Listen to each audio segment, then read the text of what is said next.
I'm Karisha, and I'm here with you sharing the second saying of Jesus Christ on the cross, taken from Luke chapter 23, verse 40. Truly, I say unto you, today you will be with me in paradise. Before we get into the verse, I thought we'd just take a little time to explore the context. Jesus has stood before the council of religious leaders. He stood before Pilate. He stood before Herod.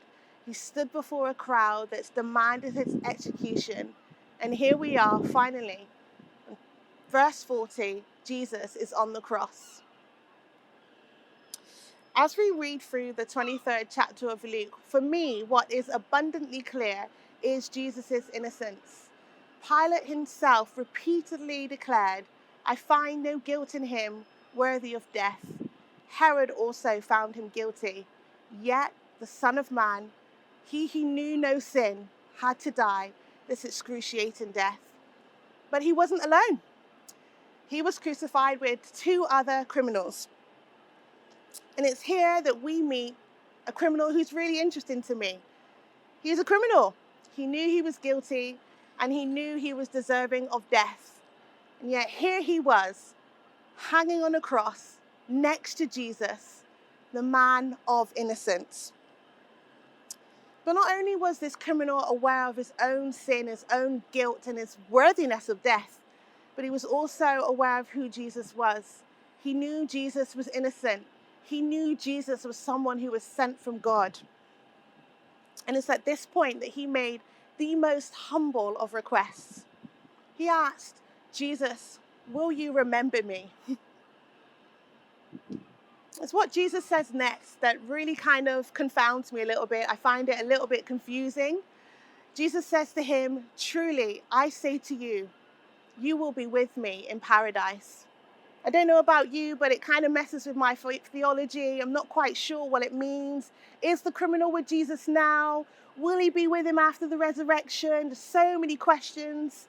But at its very essence, for me, this statement reveals the forgiving nature of the cross. This nameless individual who will always go down in history as a criminal is with Jesus in paradise. For me, when I read this, I think of the words of the Apostle Paul. Oh, that I would know him in the fullness of his suffering, in his death, that I might attain resurrection. Folks, this criminal, he experienced and understood firsthand what Paul would write how many years later. He is with Christ. The problem of evil and suffering is a stumbling block for many, for unbelievers and believers alike. This idea that a loving God could allow evil and suffering for many is unfathomable. Many find the Christian declaration of a benevolent God simply too much to handle. The idea that this God would allow suffering even more an offense. Suffering has been and will continue to be a part of the human experience. We can think about times in history where we've seen human beings commit the most heinous of crimes. Even right now, today, as you listen to my video, you yourself may find yourself in the darkest place that you've ever been in, experiencing the worst pain that you've experienced. In this chapter, I see three people experiencing excruciating suffering, and they each had different responses. One mocked God, questioned his identity, and demanded that he prove himself real. The other simply asked, Jesus, would you remember me? Jesus died for them both, and Jesus offered salvation to both of them. I encourage you today, wherever you are, if you find yourself in this season of suffering, Jesus died for you.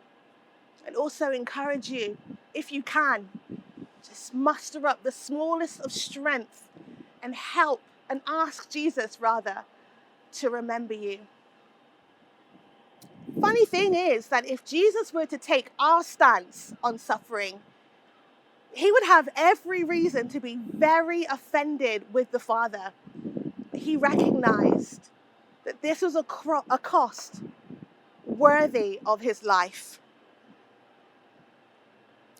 What I find striking about this chapter is, despite the differences of responses from each criminal, Jesus hung right next to both of them.